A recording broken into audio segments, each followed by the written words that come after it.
Well, hey there, guys. Greetings and salutations, and welcome to this installment of Open Mic, the show where the mic is open, the floor, as they say, is yours. What do you guys want to talk about? That's what we're here to discuss tonight. I'm, of course, your host, John Campea. Good to have you guys. Thanks for joining me this evening. Now, it's going to be a little bit of a different open mic, I think. I was originally planning on doing an Andor open spoiler discussion, but it's now been out like 24 hours. If you guys have questions about Andor, you can send them in. So just giving you guys a heads up, if you haven't seen Andor, then you may want to just add this video to your watch later. Let's come back because we might cover a few Andor issues, and I'm pretty sure we are going to. But the other thing that's a little bit different about tonight is that we had a whole ton of people send in questions for the John Campea show today, and this only ever happens like once every 3 or 4 months, but we weren't able to get through all the questions that got sent in on the John Campea show today. So we're going to start off our show today by answering the questions that got sent into the John Campea show earlier. Now, if you are watching live and on the on Open Mic, you got to be watching live, and you have a topic or a question you want addressed, go ahead and use the super chat feature and send it on in. The super chats are open right now, so you can send those in. And as long as I deem the question you're sending in appropriate, we will address it here and answer it. All right. We're not going to waste any time, guys. We're going to jump right into it and get to the questions that we had left over from the John Campea show earlier. So all you guys, if you sent them in, don't worry, they're getting answered, and we're going to get to it right now. The first one we're going to get to comes to us from Logan Vaughn, who writes, on Monday, Tom Hanks posted on Instagram, first day of work on a certain story number 5. Need a hint? Disney, Studio B. I think this is the first tangible thing from Toy Story 5. Woody is my favorite Pixar character, and I'm thrilled Hanks is back in the booth. Actually, there were posts that came out a day or two ago confirming that the principal recording of audio and everything on Toy Story 5 had happened. So I don't think this was the first tangible thing, but it's the first thing that we heard from Tom Hanks. And listen, I love the Toy Story movies. I think number 4 was the least good of all the Toy Story movies, and I still thought it was really good. Like Toy Story 4, I'm sorry if you disagree, that's fine. I thought Toy Story 4 was really good. It wasn't as good as 1, 2, and certainly not as good as 3, but I still thought it was really good. I love this franchise, and I cannot wait to get back to Toy Story. I'm really looking forward to it. Thanks for that, Logan. Next up. 123 Jedi writes, Andor is amazing. It's crazy how when I was a small boy, I wanted to join the Empire. Now I'm an adult. Never. Rebels all the way. Yeah, listen, I really think that I was a little underwhelmed by Andor's chapter 1, episodes 1, 2, and 3. I thought episode 1 was good. I thought episode 3 was fantastic, but I thought episode 2 was a real swing and a miss. Overall, I still enjoyed it. I just didn't think it was all that great. But everybody I talked to who has seen and everybody that I've read that has seen the whole season so far has said the first 3 episodes is the slowest part, and then it really ramps up. So I'm going to take their word for it and go with it from there. By the way, somebody in the live chat, just something I'm going to take issue with. Where did it go? I can't find it now. Somebody said in the live chat something along the lines of, by doing Toy Story 5, you render Toy Story 4 pointless. I'm not quite sure who said it, but I can't find it now. And what are you talking about? You could say the exact same thing about them doing Toy Story 4, rendering the end of Toy Story 3 pointless. The ending of every chapter is the beginning of a new chapter, right? And so I don't think in any way, shape, or form that them doing 4 ruined the ending of 3 or rendered it pointless, nor do I think them doing 5. It just means that we're going to find up and pick up with these guys at a different point. And I think it's going to be great. All right. Next up, we've got Curious Chris, who writes, I really hope at some point in Daredevil Born Again, they bring back Detective Mahoney. I'll be honest with you guys. It's been so long since I've seen the first, like the Netflix Daredevil, It's been so long. I can't remember who Detective Mooney is off the top. It's been like 7 years. Anyway, he was always a real one. I'm sure if I saw a picture of him, I know who we're talking about. I also hope to see the return of the legendary Turk Barrett. Matt Murdock needs his favorite human punching bag. Again, I don't remember the character. I'm sure if I saw a picture of him, I'd remember it. But again, it's been 7 or 8 years since I watched it, so I'm not really sure. I will say this, though. I thought Daredevil Born Again was great.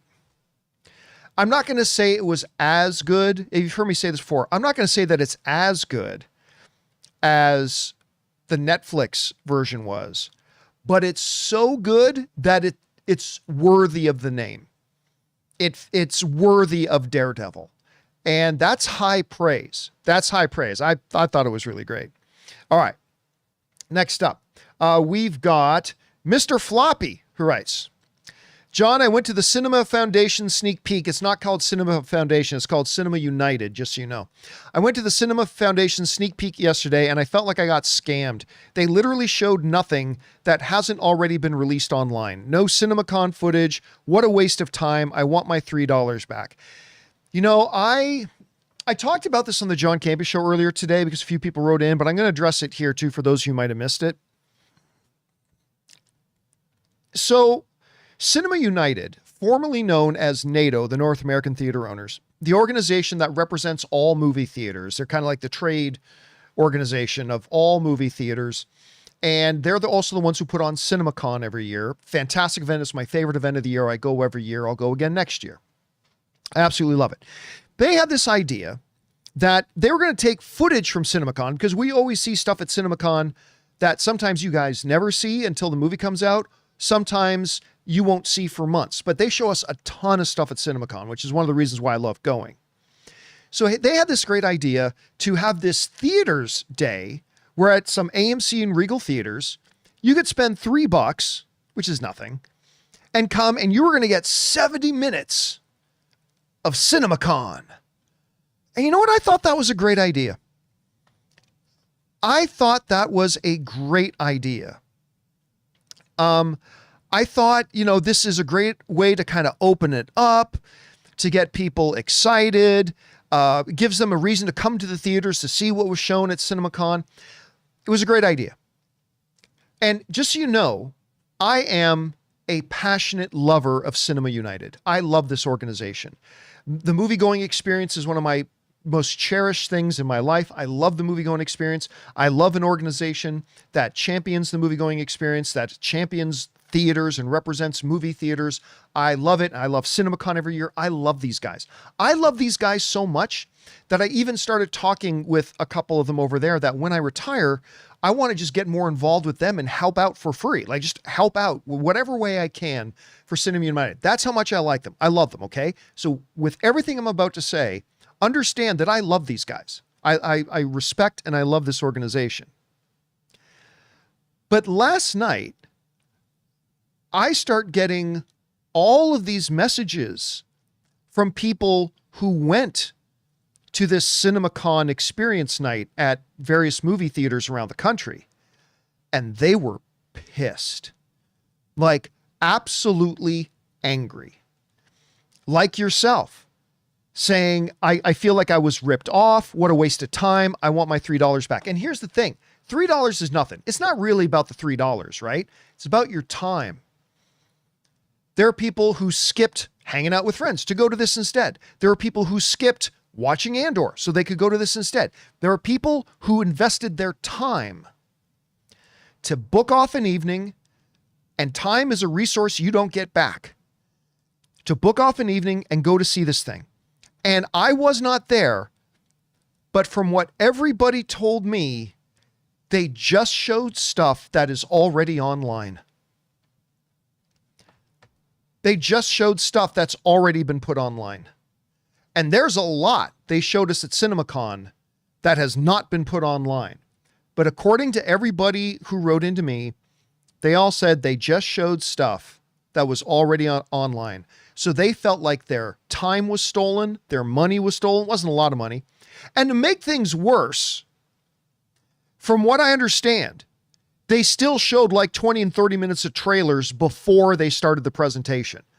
Like as an extra little FU, they still made people sit through an extra 20 or 30 minutes before they started the CinemaCon presentation and went from there.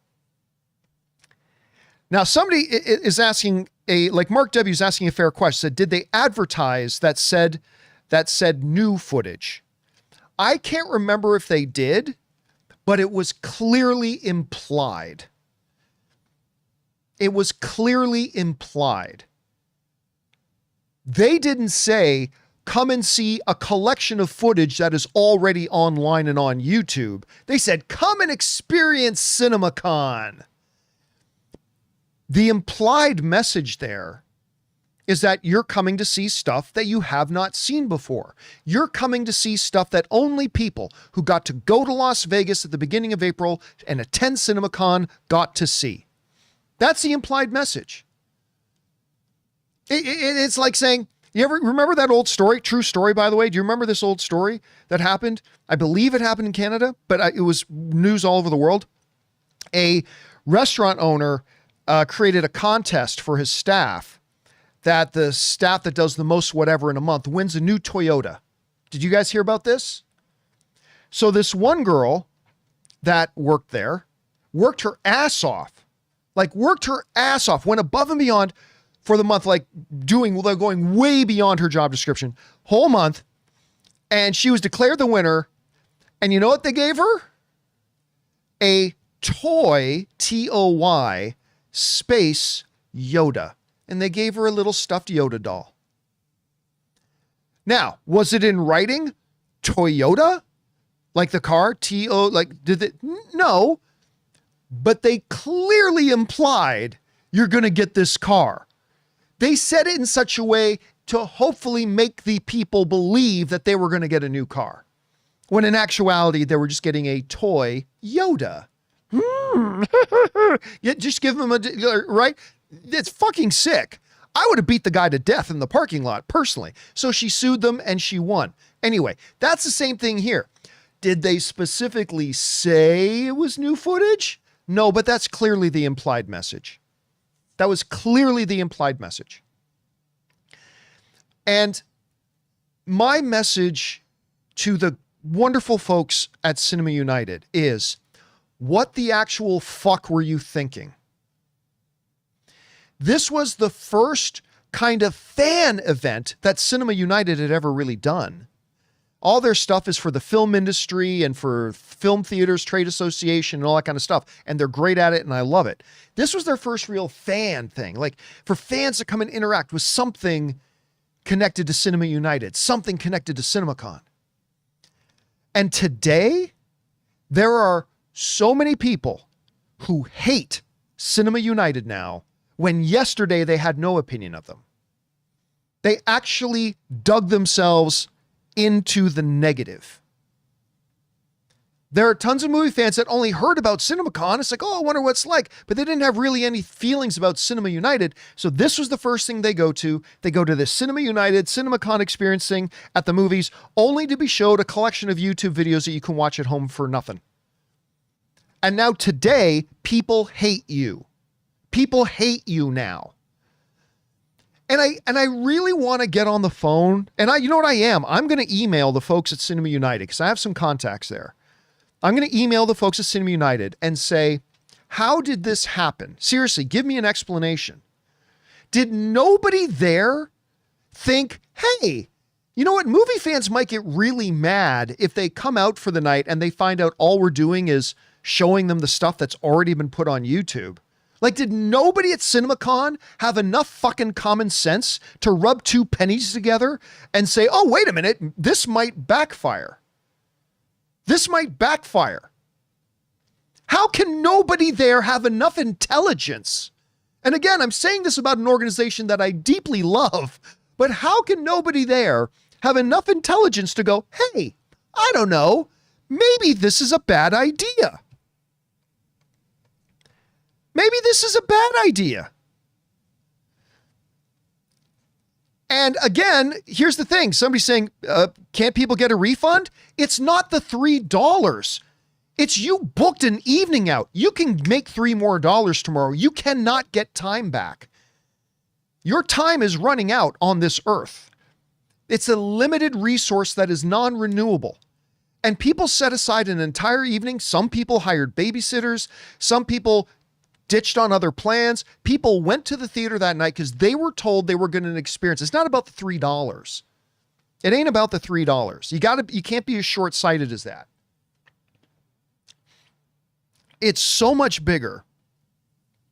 And it was a lot of people's first experience with them. And if they had just given me a call, or anybody with 2 ounces of common sense a call and said, hey, here's what we're going to do. We're just going to show all the stuff that we've already put online, but people are still going to like seeing it on the big screen, right? I'd go, no, they're expecting to see the extra Superman footage that you showed us that you didn't put online.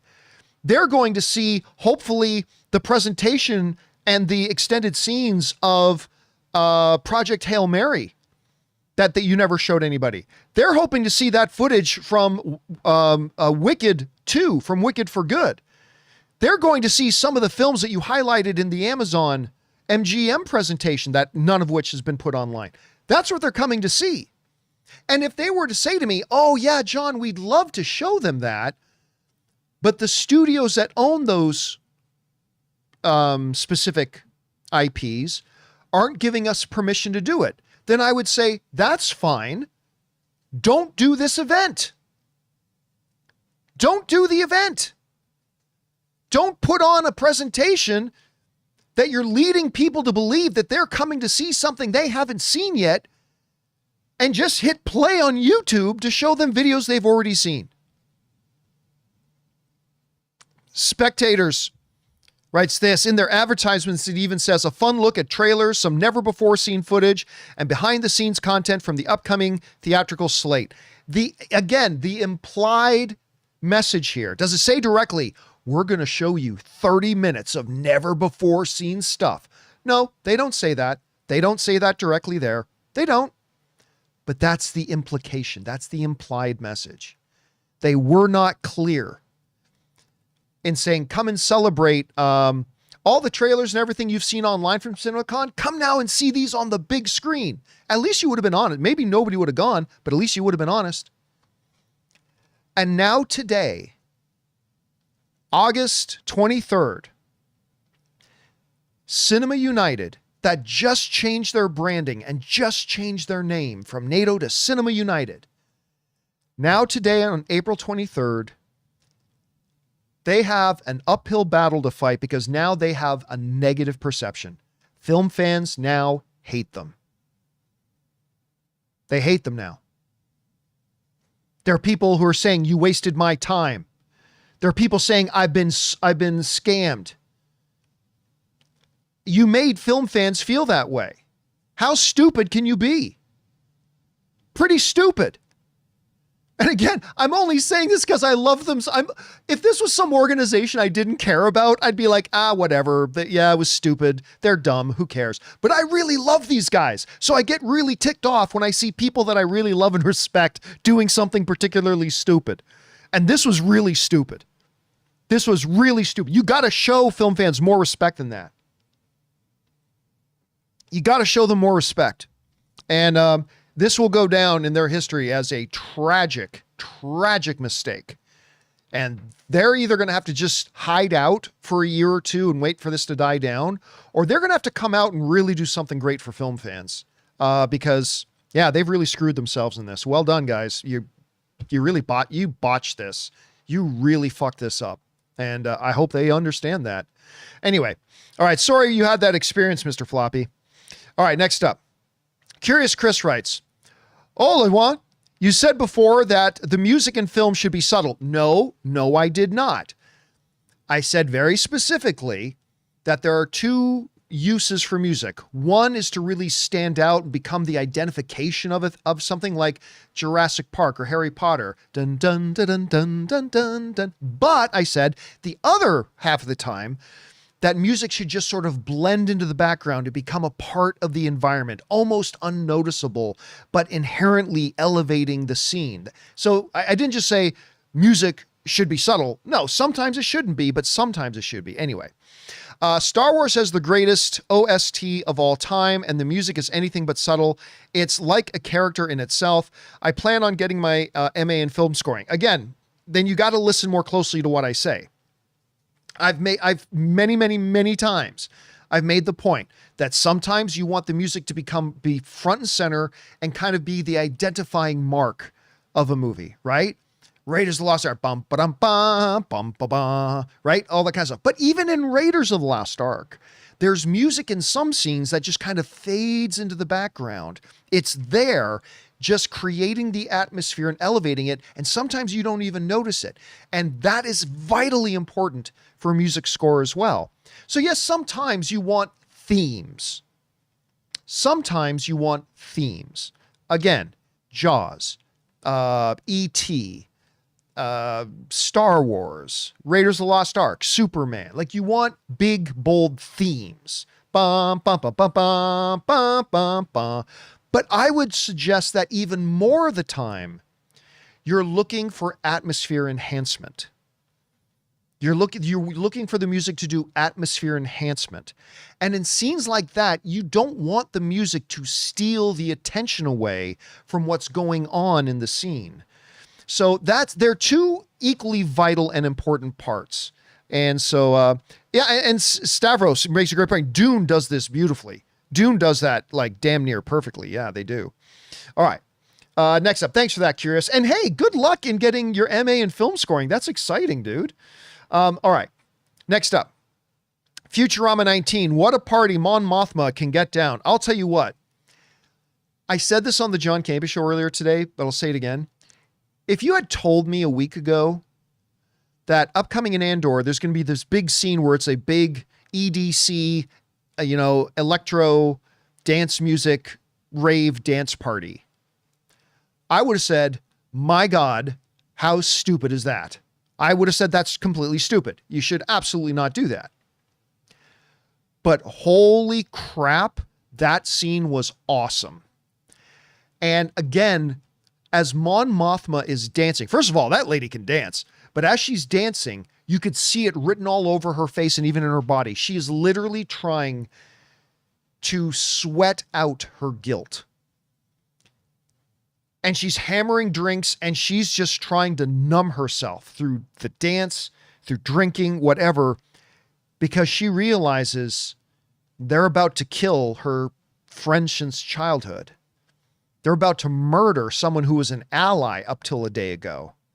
And that scene was awesome, man. I again, if you had told me about the scene, I would have thought, that's a bad idea. This is not going to go over well. But it did. It was great. And I really enjoyed it. All right, next up. Cody Hunt Films writes, I saw Thunderbolts. No spoilers, I promise. It's a mental health story at its heart, but felt heavy-handed at times. The team gels well, though I thought the conflict resolved too easily. Didn't feel like a real third act. End credits will excite everyone. I got to say, Cody, that now I haven't seen it because I didn't get to go to the fan events. That is the most negative thing I've heard. Like, from all the fan reactions I saw and all the critic reactions I saw, not all of them thought it was the greatest thing ever, but even the ones that had some criticisms, I think what you just said is probably the most negative that I've heard, which is kind of interesting. So thanks for sharing your perspective on that, man. Give a little bit of balance to it. Appreciate it. All right, next up. Ron Lee writes, hey, John and crew, from fan from Sacramento, California. Hope all is well. Yesterday, I went to attend an early screening of Thunderbolts. Another person went to go, and it was so much fun. That did mean I missed Andor on game day, but hope you guys enjoyed the first 3 episodes. Yeah, again, now that's a little bit more consistent with what I've been hearing from most people, that it was a ball, it was a load of fun, everybody had a great time, it was very different from other MCU stuff. Again, I hope it's good, dude. I'm seeing it on Thursday. Obviously not tomorrow. I'm seeing it next Thursday in Las Vegas, actually. I'm going to be going to an AMC theater in Las Vegas. I think it's called Town Square. If any of you guys in the live chat know the theater I'm talking about. But yeah, I'm going to be going to Town Square in Las Vegas, the AMC there, to go see Thunderbolts. Thursday. So I'm pretty damn excited about going to see that. Yeah, I think it's going to be great. My sister's coming to visit, and my sister and her husband have never been to LA. They've never been to Vegas. So they're coming out here to LA for a couple days, and we're going to drive out to Vegas. And the first day that we're there, we're going to go see Thunderbolts. So I'm really excited about it. All right. Next up. Thanks for that, Ron. We got Cultured Insight, who writes, what percentage do you think Sinners will drop second week? I'm going to say about 53%. I think it's going to have a really, really good, solid second weekend. I'm going to say 53%. I was at WrestleMania opening weekend, and between Easter and a lot of big games happening, I know many people decided to wait. We all saw it yesterday. I actually see it holding pretty well. Yeah, I mean, again, it's going to also hold well because it had a $45 million opening weekend, which is like it's a top 20 all-time opening weekend for horror movies, period, in all time in history. So it's a good opening weekend, but it's still only 45 million, which means there's a lot of people who still haven't seen it. So that's why I think, and with the word of mouth and all that kind of stuff and the great reviews, I'm going to guess a 53% drop, which would be really, really solid. Like would be exceptionally solid. I'm going to say 53% drop, maybe even better. All right. Next up, Bat J writes, one of two. Hey, John and crew. I went to the AMC special showcase and I was disappointed they didn't show us the extra Superman footage that you saw, Crypto Aftermath. Overall, enjoyed an hour of trailers with my popcorn. They should do the paid trailer run more. I don't know what a paid trailer run is. They should do the paid trailer run more often. I don't know what that means. My theater was almost sold out and it was still a fun night at the theater. Well, I'm glad that you're not upset as most other people who wrote, because I'm telling you guys, the emails I got last night were straight up angry. Like angry. At so angry I thought, come on guys, you're blowing this out of proportion, you're exaggerating. But then I got more email and more email and more email and more messages. And then today on the John Campea show, like 10 of you guys wrote in to say that you felt scammed. You, Bad J, are the one who's taking it like a champ. You seem to be taking it better than anybody else. Still a fun night at the theater. God bless you for looking on the bright side, man. I applaud you for that, Bat J. I applaud you, sir. All right. Belted Earth writes, hey, John and crew. Over this past weekend, I went to see Warfare, and it's 10 out of 10, would recommend. Also showed my dad Last of Us, who never played the game or seen spoilers. So on Sunday, he was so angry that he was yelling at the screen and I was laughing. Again, very reminiscent of the Red Wedding. Very reminiscent of the Red Wedding. Because again, listen, if you guys haven't seen it, look up Red Wedding reactions. But not, it's not ones by reactors. Like there's a video out there that's been around for years now of like people literally in their living rooms filming their friends watching Red Wedding, because assumingly they've read the books and they knew what was coming, and they're filming their friends and family watching Red Wedding. And it's one of the, if not the greatest video on YouTube, as people would yell and scream and cry and all this kind of stuff. I can see if you probably didn't know that was coming, and there's not a lot of people who didn't know it was coming, but I can see if you didn't know that was coming, I would love to see those people's reactions, man. I really would. All right. Next up. Anonymous writes, hot take. Peyton Reed is responsible for Ant-Man 1 and 2's low performance. Absolute bullshit. Complete bullshit. Anyway, his style and execution fell short of the concept of those movies. Absolutely not true. He made two really good movies, particularly the first one. The first one was fantastic. Second one was good. It wasn't as good as the first one, but at any rate, but number 3, terrible. Anyway, Ghost had a fairly understandable villain arc, diminished by how fun and colorful Ant-Man 2 feels. Thanks, Bring on the Filthy. Again, I completely disagree. And by the way, the performance, let's be honest. A movie called Ant-Man was never going to be a billion-dollar film. Let's just call it what it is. A movie called Ant-Man was never going to be a billion-dollar film. Like that was never going to be in the cards. But Peyton Reed made a really good movie out of it. I adore Ant-Man. The first one at any rate. I love the fact that it changed gears and changed levels. Because in a cinematic universe, I've said this before, particularly about Ant-Man. In a cinematic universe, if every single movie is save the world, save the universe, save reality, save the planet, save the world, save reality, save the universe, save the planet, save the universe. Like if everything is, every single little thing is saving the universe from destruction, you get diminishing returns. And it's like, oh, let me guess, the universe is going to explode unless our hero does this. So like every Saturday afternoon, the universe is going to explode. What Marvel needs to do, and what they did with Ant-Man, is change gears. Instead of a movie about saving the galaxy, it's about saving his family. Like, you've got to shift gears now and again, or else you get like fatigue. And I'm not talking about comic book movie fatigue, but I mean, it's like, how can I feel the scope or the stakes of the universe being at stake if every single time we watch a Marvel thing, it's the universe is at stake? You got to change gears. He did that. And he did it really well and made a charming, delightful, fun Ant-Man movie that I thought was great. I don't think number 2 was as good as the first one. I don't think the villains in either one were particularly super strong, be it Ghost in number 2 or Yellow Jacket in number 1. Although I think I preferred Yellow Jacket a little bit. He died an Avenger. But I still think Peyton Reed did a very good job with those 2 films. With movies called Ant-Man, I thought he did a very, very good job. But you know what? It hits us all in different ways. It hit you differently, and I respect that. But since you're asking me, I'm going to give you my answer, which is I completely disagree. Completely disagree. But we're allowed to. That's the fun part about being film fans. All right.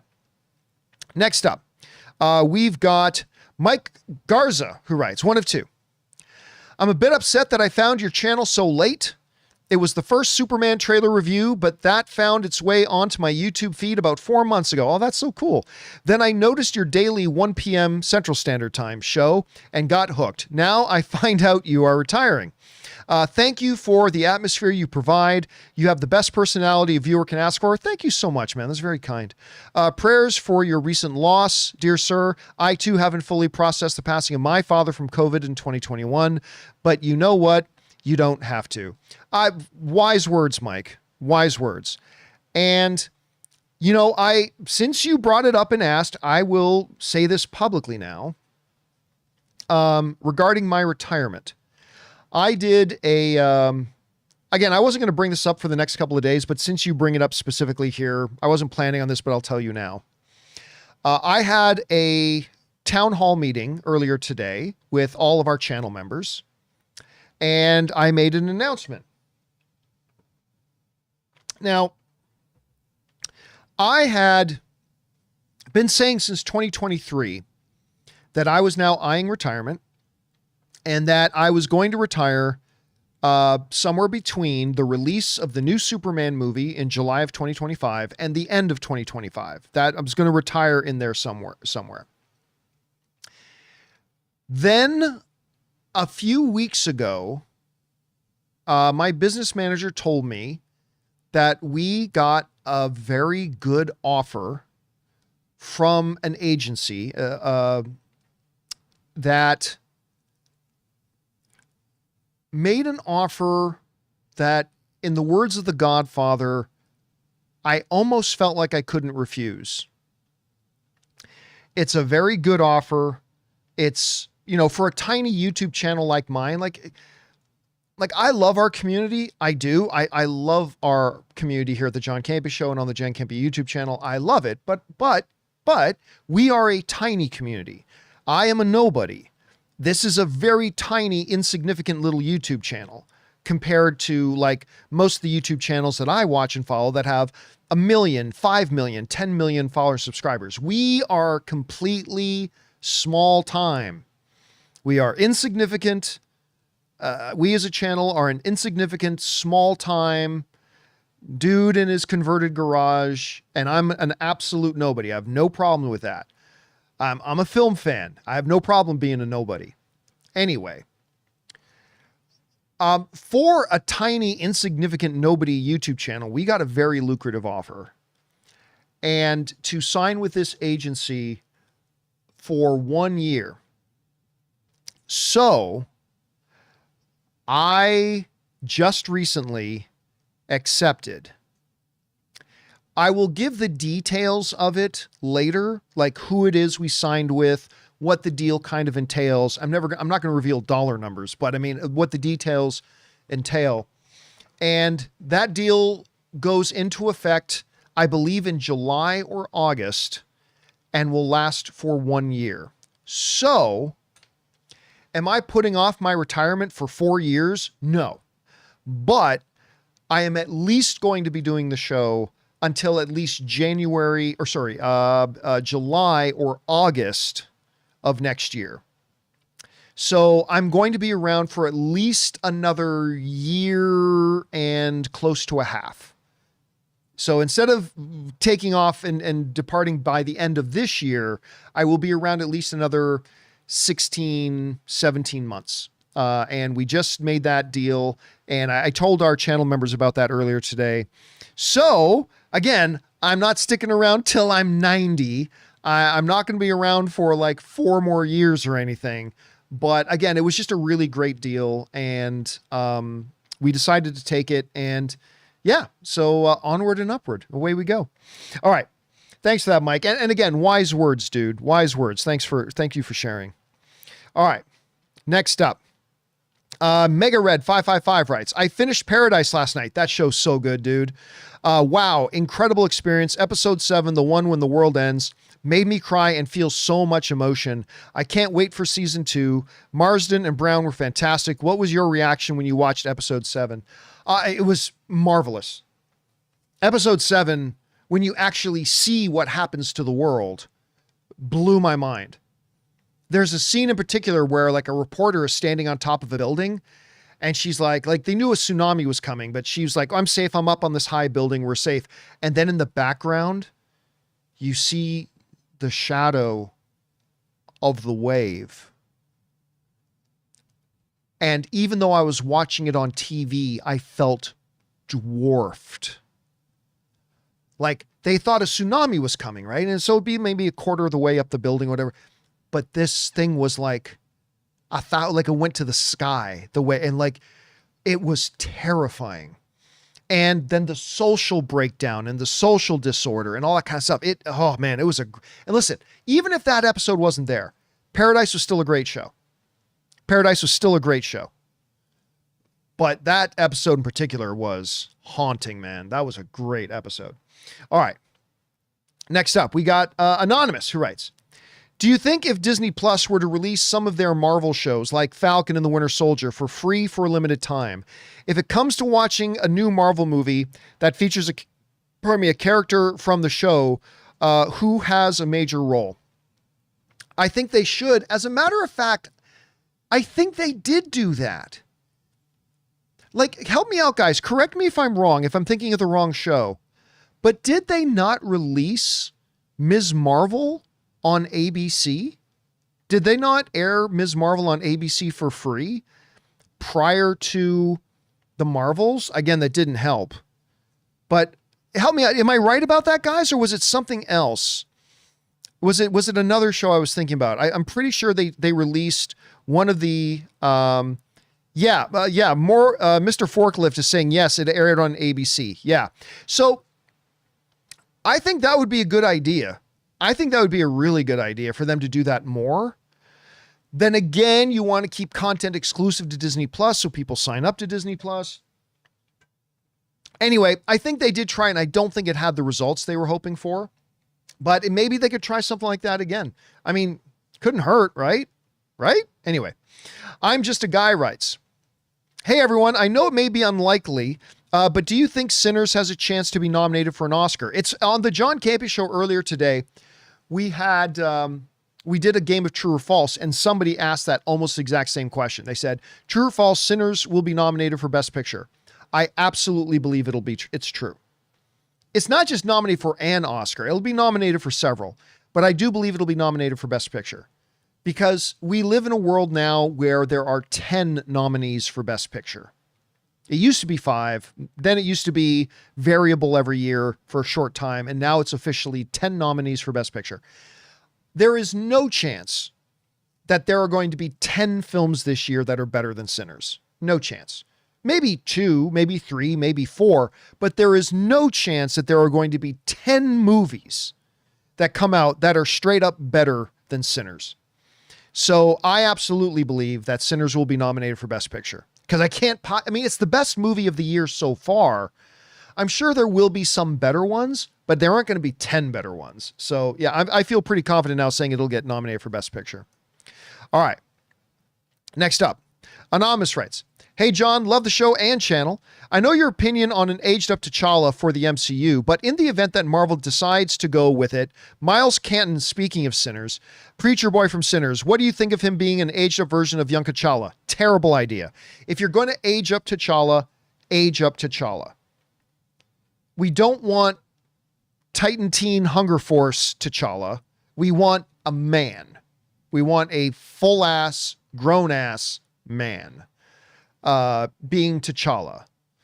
Not T'Challa Saved by the Bell, the high school years. We want T'Challa. We don't want baby T'Challa. We want T'Challa. So if you're going to age up T'Challa, which, by the way, is a mistake. They shouldn't do it at all. It's a total mistake. But if that's what you're going to do, give us a man. I understand the kid who plays is like in his early 20s. I get that. But if you're going to give us T'Challa, give us T'Challa. Not brawny T'Challa. Right? Not T'Challa light, as Jonathan in the live chat just said. Give us a full grown-ass man T'Challa. That's what I'd want to see. In birth, not T'Challa lad. Yeah, don't give us T'Challa lad. If you're going to give us an aged up, brawny T'Challa, make it a real T'Challa. Make it a man. All right. Next up.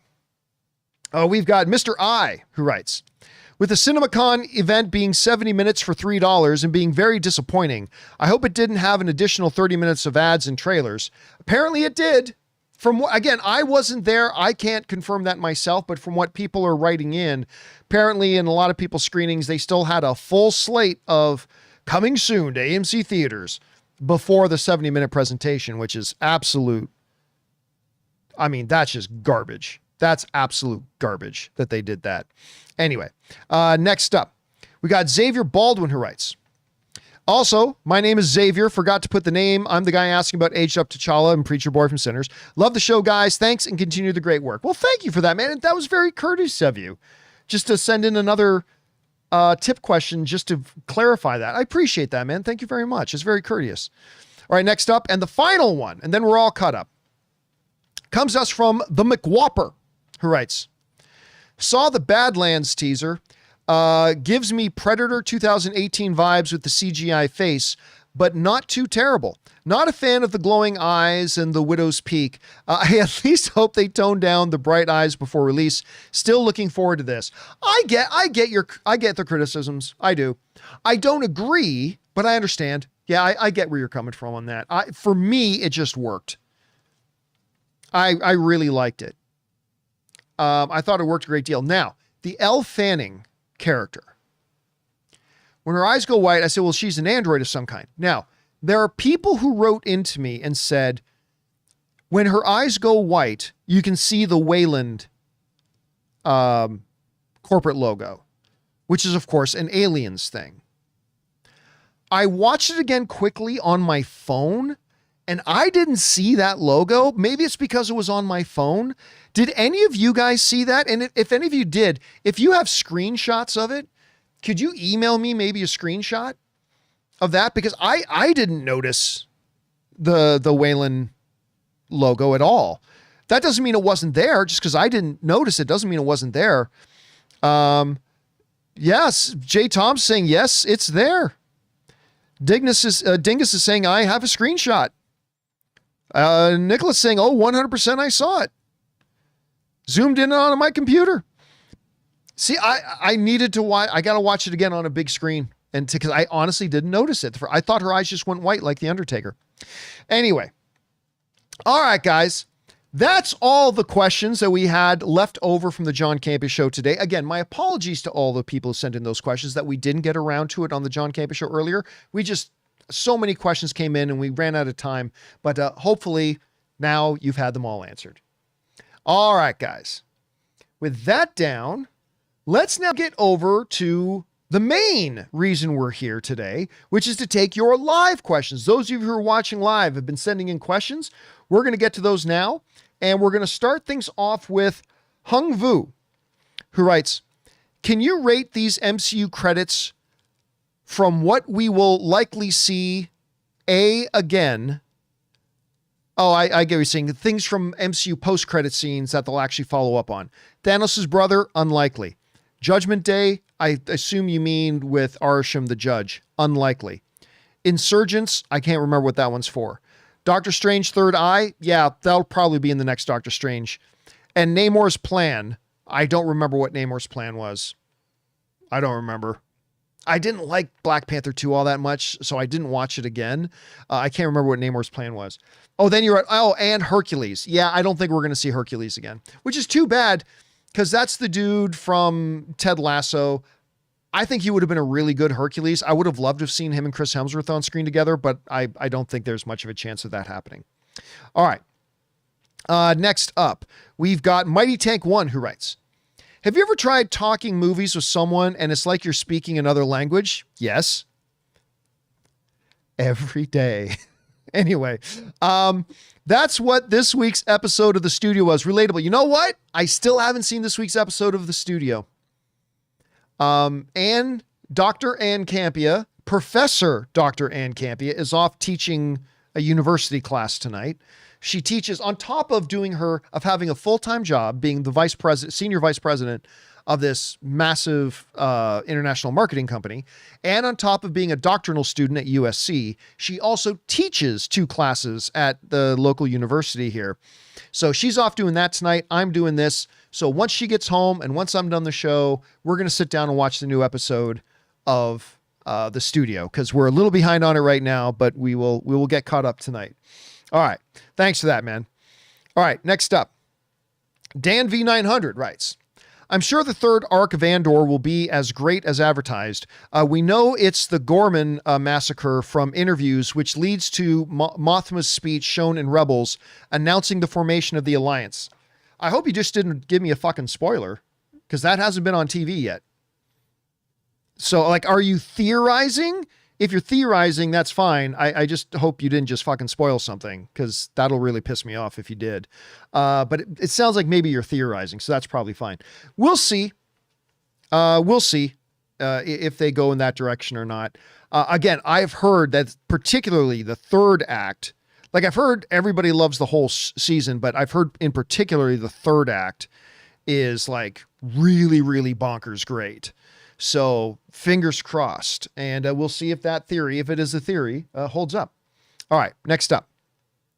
Dan V also writes, I didn't like Andor being on Yavin. Oh, see, you know what? You posted this very quick. Like this is the one question I saw earlier in the live chat tonight before, like an hour before I came and did the show. And so let me get through it and I'll explain what happened. I didn't like Andor being on Yavin at all. It seemed like it was just to have the audience recognize the location once Andor left. We will be back. Okay, so I saw that because I checked in on the live chat before, like an hour or so before the show started. And I saw that question and I wrote in the comments, I said, when was Andor on Yavin? To which somebody replied, oh, you can see it at the end of episode 2 as he's leaving on that TIE fighter. You see the temple. I'm like, no, there wasn't. There was no such thing.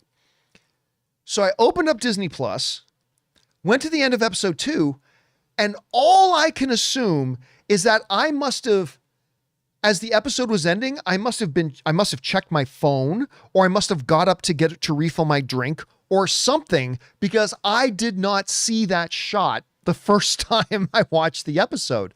I didn't see that shot. With him flying by in the temple, that is clearly an identifying factor of Yavin and from the Battle of Yavin fame. So anyway, so after realizing that it was indeed there, because I did not see it the first time I watched it, I gave it some thought. And I'm going to go back to what you said there. It seemed like it was just to have the audience recognize the location once Andor left. But you know what? The more I thought about it, it actually makes sense. when the rebels are going to, or established enough that they actually form a base, it would make sense narratively that they might choose a location that they already know works. That they would choose a location for their hidden rebel base that they've done several transactions on and have never been discovered, never been found out. In that sense, it wasn't like, say, a member berries thing, which is something that drives me crazy about Star Wars. It drives me absolutely nuts when they just throw in like, hey, remember this place, everybody? Ooh, everybody remember that droid? Hey, everybody remember the cantina? Like when it's not there for any reason whatsoever, except just to be there for member berries. But the Yavin thing actually makes sense. And because, again, if they're going to establish a base once they become organized enough, you would use a place that you already know works and that you've been able to keep concealed. And so for me, it totally made sense. So after getting over the fact that I thought you were crazy saying it was Yavin, because I totally missed that shot, and finding out you were actually completely right about that, I got to say I disagree, because I don't feel like it was just for audiences to go, hey, remember that place? But rather it narratively ties together and it kind of makes sense, at least to me, for whatever that's worth. All right. Next up, we have Murray Reich, who writes, Daredevil Born Again was very good, but Andor so far is peak Star Wars. Aside from the wedding drama, I really like the wedding drama, actually. That was kind of great. Aside from the wedding drama that doesn't interest me, show is absolute gold. I thought the wedding stuff, listen, Andor being on Yavin with those Keystone Cop rebels, all that didn't interest me. That was a total waste of time as far as I'm concerned. The fact that it was Yavin has some narrative significance, but everything else was a total waste of time. But the wedding, there is so much going on at the wedding. So much of the drama is unfolding at the wedding. So the wedding itself isn't the event. The wedding is the context, right? The wedding is the context. So the drama of one of Luthen's girls saying, I haven't even seen my girlfriend. That plays out within the context of the wedding. The whole drama unfolding that we can't get a hold of Andor. What's going on between, I almost called him Lumen. What is Skarsgård's name again? Luthen? Is it Luthen? It's not Lumen. That's where Severance works. Yeah, it's Luthen. Okay. So where Luthen and his main right-hand girl, like having like that's all happens in the context of the wedding. The whole drama of Mothma and her childhood friend betraying her, basically blackmailing her, happening in the context of the wedding. The wedding was the context. It was the backdrop. It was the setting of all this stuff going on. And then it even gets deeper into Mon Mothma's personal life, that like her marriage is a sham. Her relationship with her daughter is estranged. I wish you were drunk. Like, oh, that was such a painful thing to say. Anyway, so yeah, I even like that a lot. But the part for me, Murray, that absolutely I could have done without was the Keystone Cops rebels on Yavin. I thought that was a waste of time. Anyway. All right. Next up, we've got Never Lose Your Nerd writes, Andor has gone too far for me. I can't watch this with my 10-year-old son that loves Star Wars. Seeing sexual assault and mentioning rape, this isn't an HBO show, but it is.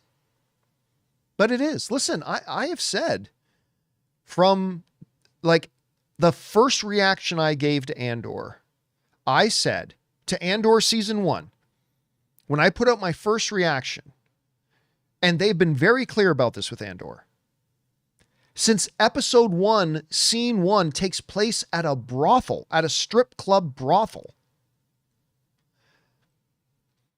Like, I understand where you're coming from, Never Lose Your Nerd, but the very first scene of the very first episode of the very first season takes place in a hooker strip bar. And that's why I said in my very first reaction to it, this is a Star Wars for grown-ups. That's the very first statement I made about Andor season 1 after I saw the first 3 episodes. I said, this is Star Wars for grown-ups. This is Star Wars as if it's been done for HBO. And all through season 1, they made it kind of clear this show isn't for kids. It's not for kids. I mean, they didn't show sexual assault. I mean, they didn't show rape happen. I mean, thankfully, Bix was able to defend herself.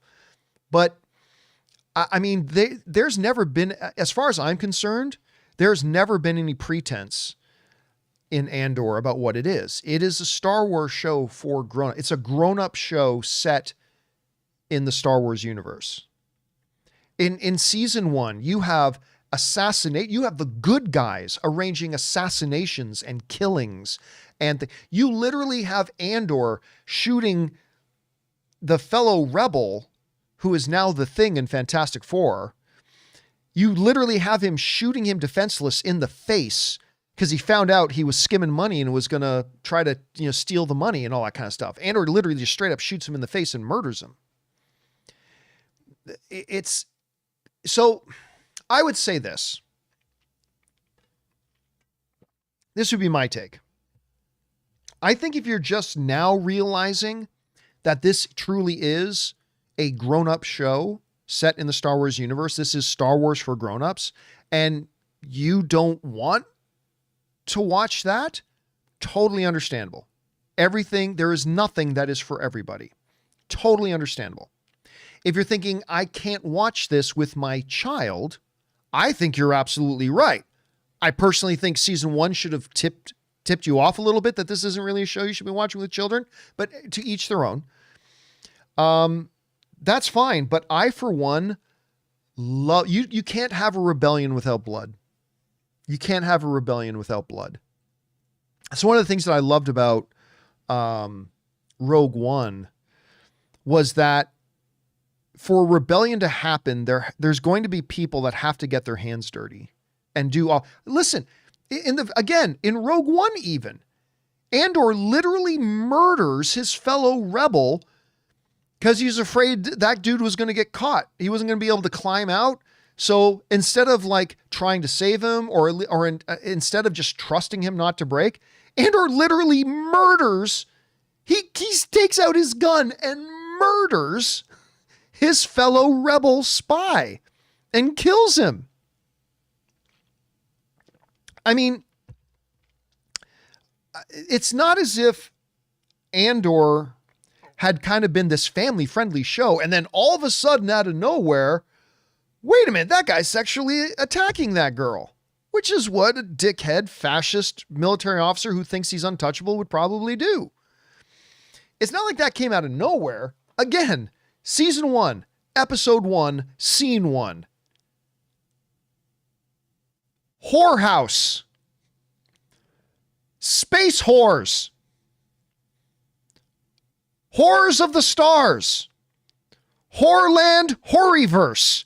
The very first scene takes place in the best little whorehouse in Texas, in a strip club, and then murders and killings. That's all in the very first scene, man. So I get what you're saying. I agree. This is probably not a show you want to watch with your 10-year-old kid. But this show isn't for your 10-year-old kid. There's plenty of Star Wars that is. Right? Right? I mean, there's plenty of Star Wars that is. I think it's great that we get to have a Star Wars that's a little more gritty, that would be actually show what a rebellion would have to do. So I like it, but you're right. It's not for your kid. And if that means it's also not for you, that's understandable. But I'm just saying, let's not act surprised as if mature themes suddenly came up out of nowhere for Andor when it's literally been there right from the very beginning. At least that's my take on it, man. That's my take. Anyway, I do appreciate you sharing your point of view, though, because every point of view should be heard. So thank you for that, man. All right. Next up, we've got Jay Hart writes, the actor playing Tay was great in this episode. I kid you not, because I forgot.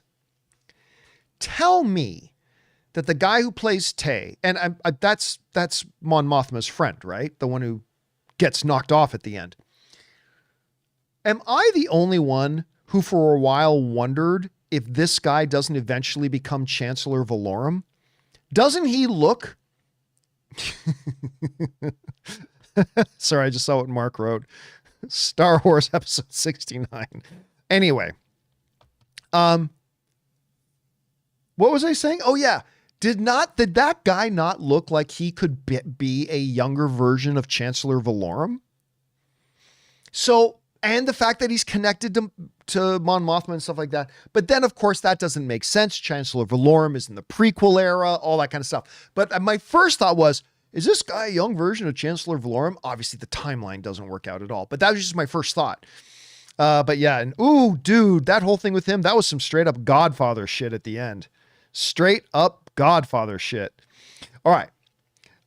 Next up, we've got Bert, who writes, why isn't anyone talking about Mon Mothma's daughter's Jedi mind trick? She tells her mom, I wish you were drunk. Then Mon Mothma proceeds to get drunk. You will be drunk. Yeah, man. Can I just say I hate that kid? You know, I said this during our Last of Us post-game show, especially after episode 1 of season 2. I said, this show just reaffirms that all teenagers are assholes. I know, I was a teenager and I was an asshole. You were a teenager. Newsflash, you were an asshole. All teenagers are assholes. And the more I'm watching these shows, it just kind of really, really drives that point home. Man, I don't know what I want. Then that little girl's like, I wish you were drunk. It's like, asshole, your mom's sitting here trying to be loving and trying to give you an out if you wanted it and all this kind of stuff. Anyway, all teenagers. And again, I speak from experience, are assholes. They all are, 100%. Anyway, next up, Alex Von Gollum writes, despite Andor episode 2 feeling like the worst of season 2 so far, it's better than the best episode of Obi-Wan, Boba Fett, and the Acolyte. I will say I disagree. I do not think the worst episode of Andor is better than the best episode of Obi-Wan. It is better than the best episode of Book of Boba Fett. Probably better than, yeah. But I'll say there was the one episode in the first, I can't remember if it was episode 1 or 2 that I actually thought was quite good. And then it kind of all lost it for me. But I get the spirit of what you're saying, Alex. All right, next up. Alex Von Gollum again writes, at several points of chapter 1, I felt I was seeing a Star Wars show made by HBO. That's exactly how I felt in season 1, man. I was in awe with the acting, cinematography, set, and costume design. When I said that about season 1, I meant that as the highest praise, because HBO continues today to be the absolute gold standard of excellent prime television. They are the gold standard. Apple TV Plus is catching up. Netflix puts out some excellent TV shows. Others do some really good stuff as well. But HBO remains the all-time standard. And so when I see it, and I say this feels more like an HBO show than it does a Disney Plus show, I mean that is the highest praise. And I take it you mean it the same way, Alex. All right. Next up. We've got Jeff Howerton, who writes, hopefully the pig thing ate all those folks left on Yavin 4. The biggest waste of episode 2. I agree. Where everything else and all the characters feel so honest and feel so real. Those characters felt like the Keystone Cops. And just a bunch of, they're all idiots. They're all morons. And yeah, man, I agree. Hopefully that giant pig creature ended up eating all of them. I hope that's what happened. Before a rousing game of rock, paper, scissors. Anyway. All right. David Gonzalez sends in a $20 super chat. Thank you, David, for supporting us on that level, man. Appreciate that, dude. Timu Rebels. Anyway, I agree with you about It episode 2. The only thing I noticed out of it when he took off is that it's Yavin. Somebody else mentioned that a little bit earlier. Also, that awesome song from episode 3 from the club in season 1, episode 1, when he looks for his sister. Wait a minute, is that true? Is that true? Is that music playing at the wedding at the end the same music that was playing in episode 1 of season 1? Madaween is saying yes. Really? I seriously, I bet it's online. I got to go on YouTube because Rob, like even before the show started today, Rob was like, oh, I love that song. I got to find that song. It was pretty good music. It was pretty good music. So I'm going to have to go. People saying it's called the Galaxy Mix. All right. I learned something new today. Now I'm going to have to go find it. Thanks for that, dude. I appreciate that, David. And thank you also for the $20 tip. I appreciate that, man. All right. Let's see. We've got Team Caboozles. Right. Watched Light and Magic Season 2. I've still not seen. I just found out there even was a Season 2. And John Williams' documentary, loved both. Made me think, is ILM still the king of VFX, or does Weta or another house hold the crown?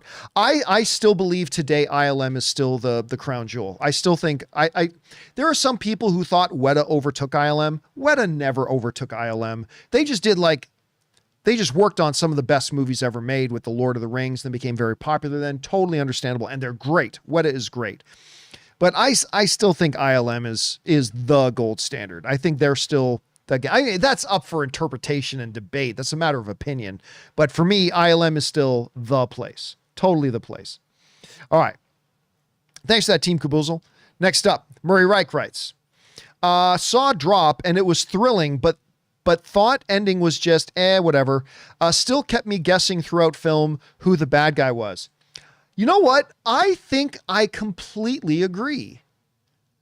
I thought overall the movie was very enjoyable. Like for a low budget little kind of one location thriller, I thought it was really, I liked it. I had a good time with it.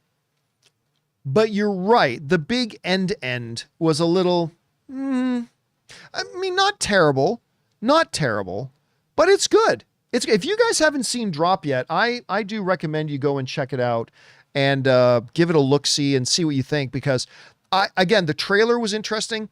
Listen, I love one or minimal location movies or shows that are low budget or minimal budget or reasonable budget and just tell a really good story and have good dialogue and create great situations. And I really feel like Drop did that. Drop did it.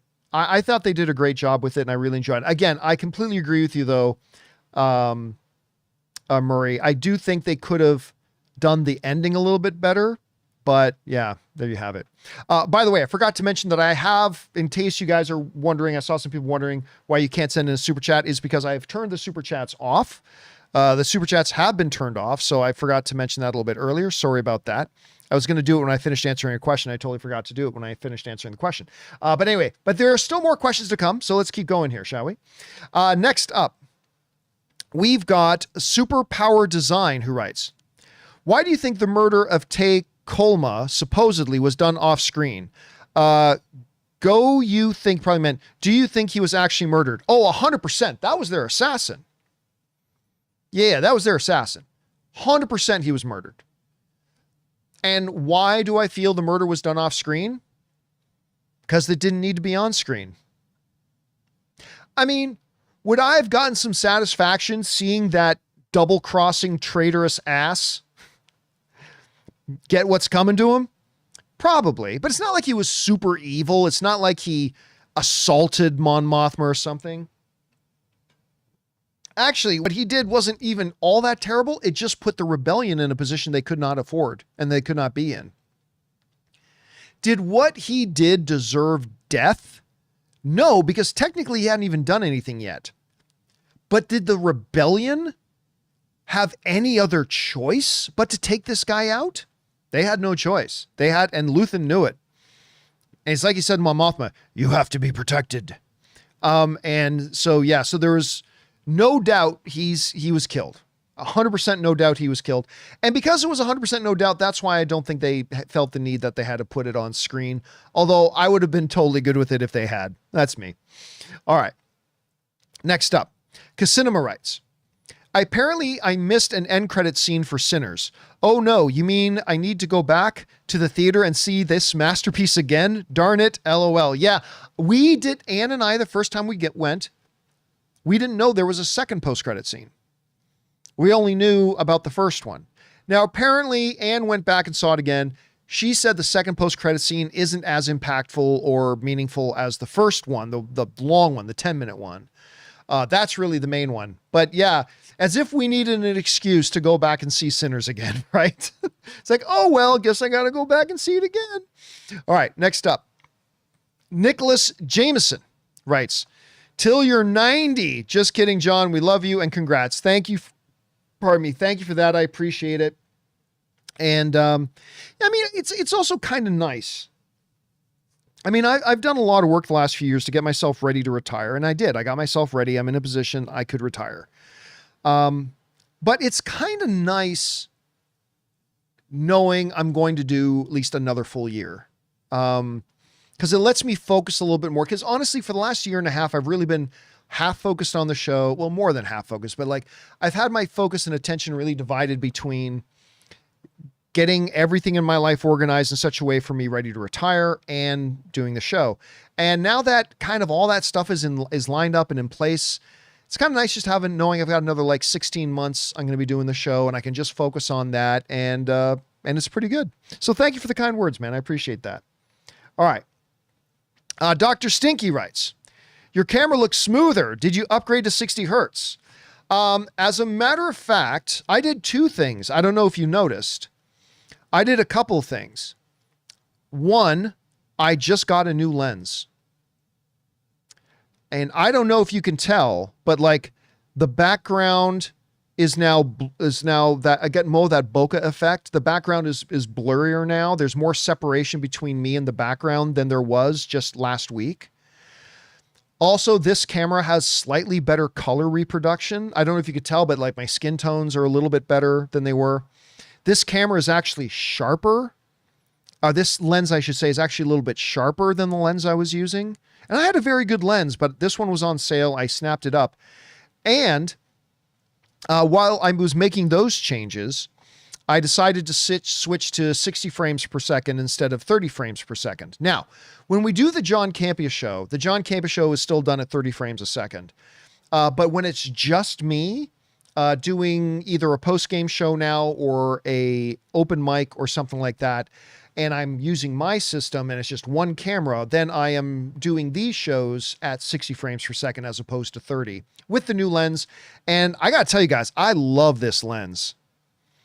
I love this lens. I think this lens is great. I love the way it looks, the color reproductions, the sharpness. And at 60 frames, it does a really, really nice job. So thank you for noticing, Dr. Stinky. I appreciate that, man. All right. Next up, we've got Bobby Jackson who writes, John, did you ever talk about Amazon/MGM making a Pacific Rim TV show? They're picking up all the genre IP. We mentioned it. I frankly, honestly don't think it's going to happen. I've not been given any insider information to say it's not going to happen. When I heard the reports and I read everything they were saying, I'm like, this sounds more like a pipe dream. And I don't know. I'll believe it when I see it, sort of thing. Not to mention, they kind of ran Pacific Rim into the ground. I didn't think the animated thing was all that good, and the second movie was certainly not all that good. I really liked the first one, but I don't know. I'm not really all that excited about it, to be honest with you. All right, but who knows? Maybe they'll turn it into something amazing. All right, next up, we got David Gonzalez again, who writes, I'm loving the 3-episode release structure. Me too. Get to look forward to Star Wars movie every week. Should more shows use this structure? Not really. Like Andor was in a very unique position, right? Like we knew that Andor season 1 takes place 5 years before the Battle of Yavin. That leaves 4 years to go. So it gave them a really interesting opportunity to say, we're going to do like one chapter, end it, and then jump a year. Now we're going to be at 3 years before the Battle of Yavin. do that chapter 3 episodes telling a story, wrap it up, jump ahead another year. I don't know that there's going to be a lot of shows that are in the position to do something like that. Like, and they aren't forcing it with Andor, right? Like Andor is naturally in that position. That is Andor's situation. They were started 5 years before and came with the idea, let's do this time jump thing. So it works for it. It fits. It's natural. But I don't know. We'll see how Andor finishes up. I mean, listen, I guarantee you this. If Andor ends up being as great as all the reviewers are saying it is, you might see some other shows playing around with that format. You might. Andor is a very unique situation, but you never know. They very well could. If there's anything people like to replicate, it's success. All right. Next up, Casinema writes, the new Andor episodes were great, but minor thing, was I the only one thrown off by the use of the term visas? Why not say they're checking chain codes? Well, all of Star Wars and sci-fi use language in such a way that we would understand it, right? If they have a wheel, they don't call it a crunkle crow. They call it a wheel. That's what we call it. Yeah, well, that's why. You know, when they say somebody was shot, well, why didn't they call it getting bumbleflouxed? Well, because the way we use our language, saying they got shot, we understand what that means, so they do it that way. Somebody having clarification or clearance papers to work in a certain area is what we know as visas. So why would they not call it visas? It's like saying in Return of the Jedi, why do they call it codes? It's an older code, sir, but it checks out.